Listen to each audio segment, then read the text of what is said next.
सी मुस्कान की खुशबू दिल में फूल खिलाए। चाहे कोई प्यार लुटाए, चाहे प्यार छुपाए, आशीर्वाद की छाया पल पल जीवन को महकाए, जीवन को महकाए, जीवन को महकाए।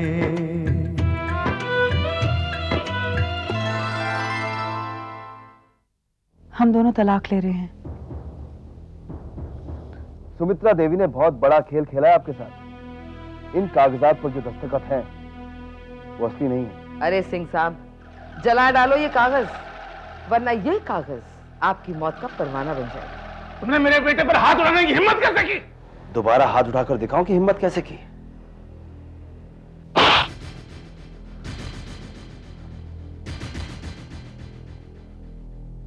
हाँ साहब, खबरदार, अगर एक कदम भी आगे बढ़े हाथ तोड़कर रखूंगा तुम्हारा। नहीं दिनेश, इसे रोको मत। आज देखते हैं कि इसकी हद कहां तक है। अच्छा, तो अब गुंडागर्दी पर उतर आए हो तुम लोग? तुम जैसे शरीफ लोगों के साथ ऐसा ही सलूक करना पड़ता है। ठीक है, चलो देखते हैं क्या कर सकते हो तुम लोग। विजय! सुभाष, पीछे हट। पीछे हटो सुभाष, हमें यहां कोई तमाशा नहीं करना है।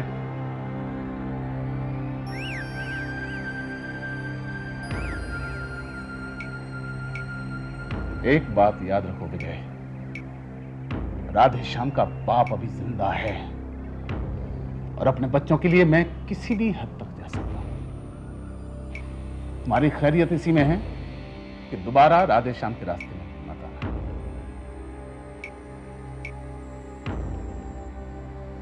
चल सुभाष, दिनेश।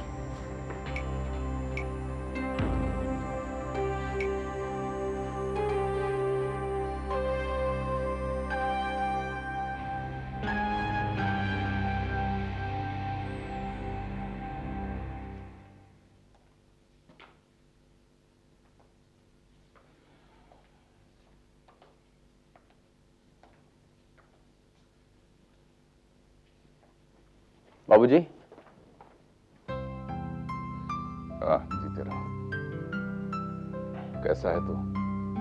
ठीक तो है ना? हाँ ठीक हूँ। पहले ठीक नहीं था, लेकिन आपको देखने के बाद ठीक हूँ। चलो तैयार हो जाओ, तुम दोनों मेरे साथ घर चल रहे हो। देख क्या रही है? सुना नहीं तूने? सुना सुना बाबूजी। हाँ ठीक है, हम लोग तो तैयार ही हैं, चलिए ना। सामान तो ले लो। अरे सामान आता रहेगा बाद में, तुम लोग अभी चलो मेरे साथ। प्रीति कब से गए हुए हैं, अभी तक आए कैसे नहीं? जरा उनके घर फोन लगा। प्रीति, आ गए वो लोग।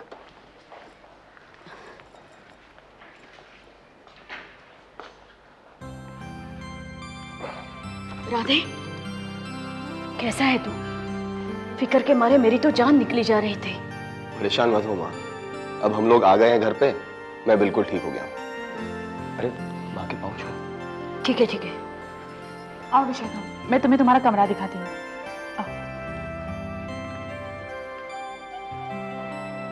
राधे, तू ठीक कह रहा है ना? कुछ हुआ नहीं है ना? मैंने कहा ना माँ, चिंता मत करो। अरे दिनेश, तुम लोग विजय के यहाँ गए थे, क्या हुआ वहाँ बताया ही नहीं कुछ?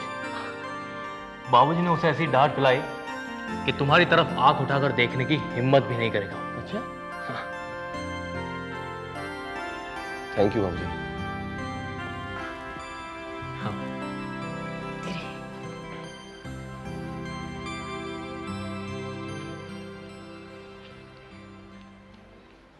सुनिए। क्या है? Thank you. हाँ इट्स ऑल राइट। जी। अपर्णा, चाय जल्दी लेकर आओ भाई, गद्दी के लिए देरी हो रही है। जी अभी लाई।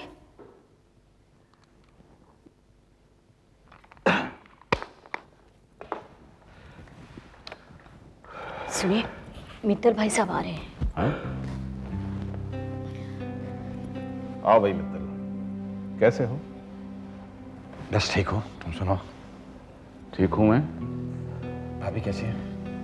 ठीक हूँ, बैठिए ना, चाय कॉफी लाऊं आपके लिए? नहीं भाभी, कोई तकल्लुफ की बात नहीं है, बस घर की बात है, जरूरत होगी तो ले लूंगा। आप बैठिए ना थोड़ी देर। जी।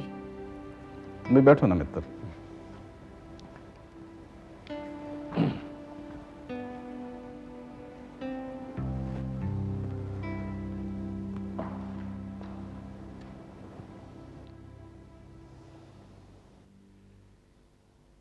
कुछ कहने आए हो?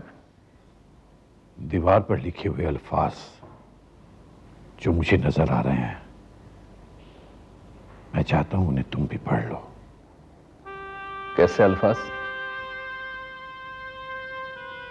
वो इबारत जो सुभाष और रूमा ने लिखी है, वो दोनों अलग होना चाहते हैं, तलाक चाहिए उन्हें। ये बात रूमा ने कही आपसे? सुभाष ने आपको भी बताया होगा।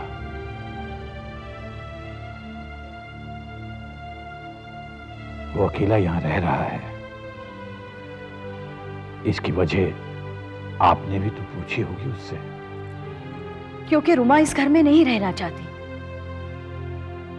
इसीलिए सुभाष यहां अकेला रह रहा है। अगर रूमा थोड़ा सा समझौता कर लेती तो आज ये नौबत नहीं आती। भाभी, पति पत्नी में समझौता तभी होता है जब वो एक दूसरे को चाहते हों, एक दूसरे की इज्जत करते हों। लेकिन जब उन दोनों ने फैसला कर ही लिया है तो फिर उसके क्या कारण थे, इस पर अब बहस करने से कोई फायदा नहीं।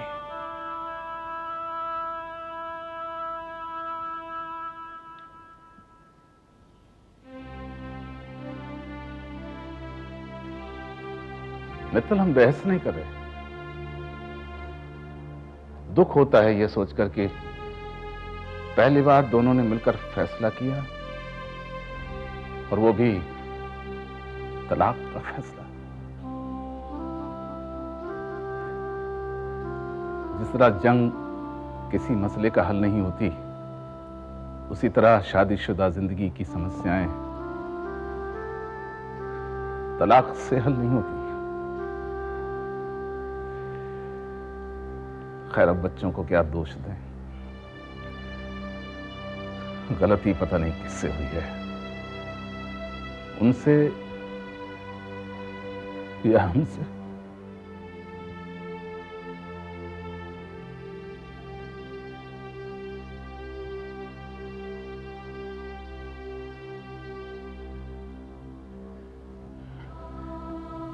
पुरुषोत्तम, अगर मुझसे कहीं कोई गलती हुई है तो मैं उसके लिए माफी मांगता हूं। ये क्या कर रहे हो मित्तल?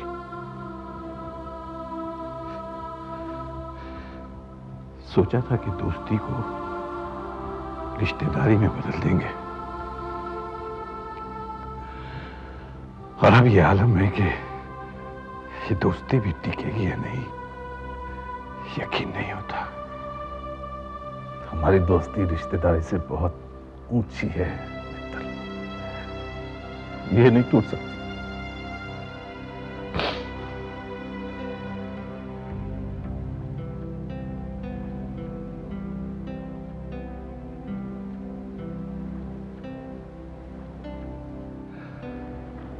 अच्छा पुरुषोत्तम,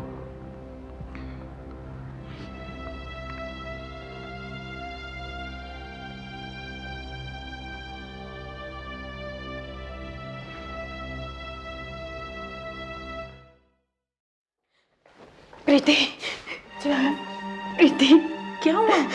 मुझे मालूम था यही होने वाला है। हुआ क्या है? मित्तल भाई साहब आए थे सुभाष के तलाक की बात करने। उन दोनों ने मिलकर ये फैसला किया है। कितने चाव के साथ ये शादी रचाई थी, आज ये दिन देखने पड़ रहे हैं। प्रीति, मेरे हर बच्चे के साथ ऐसा क्यों होता है प्रीति? प्रीति, क्या हुआ प्रीति? कुछ नहीं। प्रीति, सुभाष और रुमा का तलाक होने जा रहा है, इसलिए मम्मी बहुत अपसेट है। प्रीति, तुम जाकर बैठो उनके साथ। देखो, इस वक्त दिलासा देने से भी उनका दुख कम नहीं होगा, लेकिन तुम उनके साथ रहो, यही बहुत है। जाओ।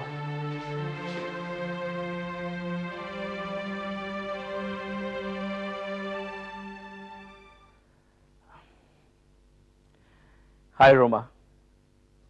हाय सनी, आप बैठो। Thank you very much. कैसी हो तुम? मैं ठीक हूँ, तुम कैसे हो? बिल्कुल ठीक हूँ। सोचा कि तुम बहुत अपसेट होंगी, इसलिए मिलने चला आया। तुम्हें किसने बताया कि मैं अपसेट हूँ? तुम्हारे डैड ने बताया कि तुम सुभाष को तलाक देने वाली हो। सुनकर बहुत अफसोस हुआ रोमा। समझौते की कोई सूरत निकल आती तो शायद अच्छा होता। क्यों दिखावा करते हो सनी? मुझे पता है कि ये सुनकर तुम्हें जरा भी अफसोस नहीं हुआ होगा, बल्कि तुम बहुत खुश हुए होगे। रोमा, रोमा तुम ये क्या कह रही हो? गलत कह रही हूं मैं? क्या मैं जानती नहीं कि शुरू से तुम हमारी शादी के खिलाफ थे और तुमने हमारा रिश्ता तोड़ने की कितनी कोशिशें की? ठीक है, मैंने ऐसा किया, लेकिन मैंने ये कभी नहीं चाहा रोमा कि तुम लोगों की तलाक हो जाए। फिर वही झूठ। Why don't you just be straightforward with me, Sunny? I'm being very honest, Roma. देखो, सुभाष के साथ जो हो सो हो, I don't care, लेकिन मुझे तुम्हारी फिक्र है, क्योंकि मैं अच्छी तरह जानता हूं कि तुम मुझसे कितना प्यार करती थी और तलाक का तुम पर कितना बुरा असर होगा, इसका अंदाजा है मुझे। बिछड़ने का गम तो जरूर है, लेकिन मैं कोशिश करूंगी कि इस गम को भुला सकूं। I hope so। और फ्यूचर के बारे में क्या सोचा है तुमने? It's very early to think about the future, Sunny। लेकिन ये बात तय है कि अब मैं यहां पर नहीं रहूंगी। मैं मॉरिशस वापस लौट जाऊंगी। That's really great, Roma। That's really great। फिर तो पहले जैसी मुलाकातें होती रहेंगी। मैं भी आ रहा हूं मॉरिशस। रोमा, जो उम्मीदें खत्म हो गई थी, हो सकता है वो फिर जाग जाए। कौन सी उम्मीदें? तुम्हारे साथ कदम से कदम मिलाकर चलने की उम्मीद है। हो सकता है मंजिल खुद हमें ढूंढते हुए हमारे सामने आकर खड़ी हो जाए। सनी, तुम जिस मंजिल की बात कर रहे हो, अब वो हमारी जिंदगी में कभी नहीं आएगी। गुजरे हुए दिनों को मैं पूरी तरह से भुला देना चाहती हूँ। मैं अपनी जिंदगी की नई शुरुआत करना चाहती हूँ, जहां ना तो पुराने साथी और ना ही पुरानी यादें होंगी। Anyway, thanks for coming. कहीं गुजरते हुए कभी मुलाकात हो जाए तो पहचानने से इनकार ना करना। Roma, how can I forget you? तुम अपने पुराने साथी को भुलाकर जीना चाहती हो और मैं उसी पुराने साथी से मिलने की आरज़ू में जीना चाहता हूँ। एनीवे, देखें किसको क्या मिलता है। Take care. You too. Bye.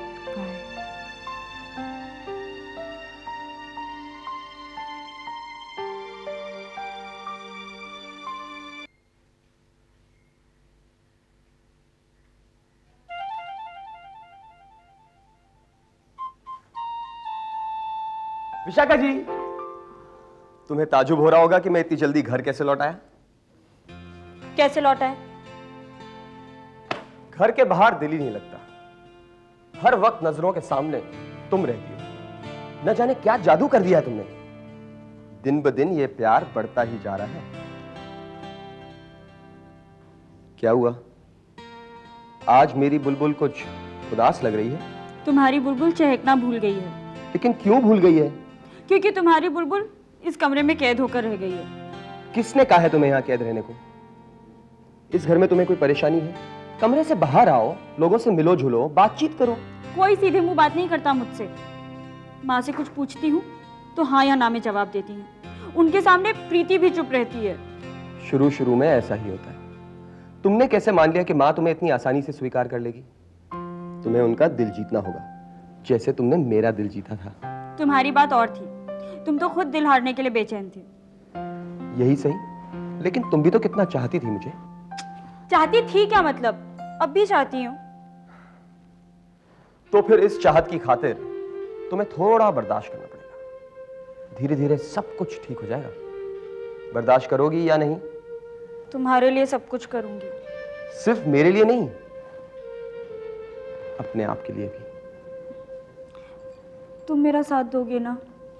तुम्हारा मेरा जन्म जन्म का साथ है। भला ये साथ कभी टूट सकता है? Thank you. Mention not. Vishakha.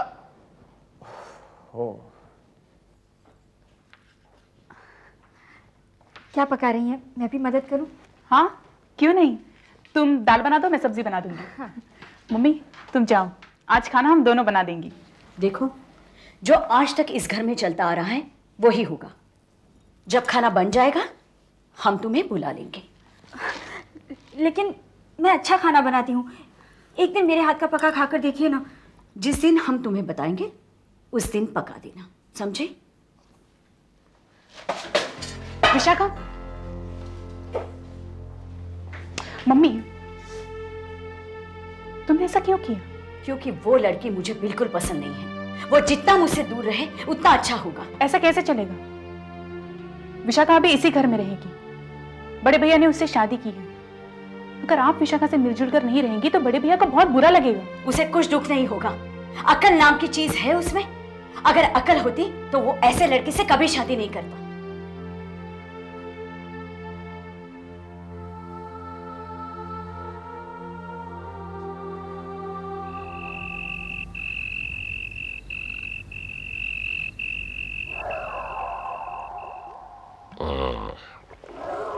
कामकाज ठीक चल रहा है तेरा?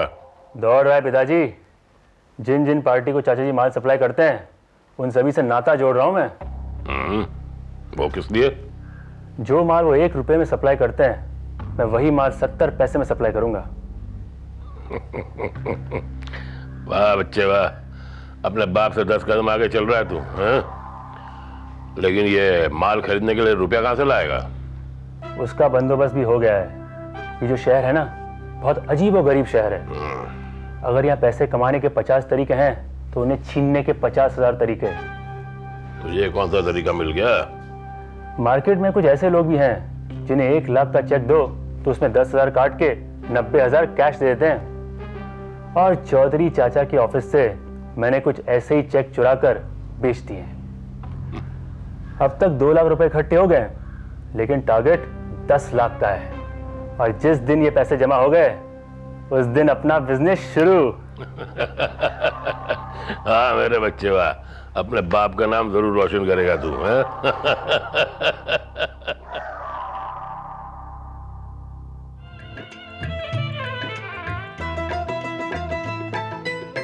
झरनों पर किसकी बंदिश है, पवन पे किसका पहरा है।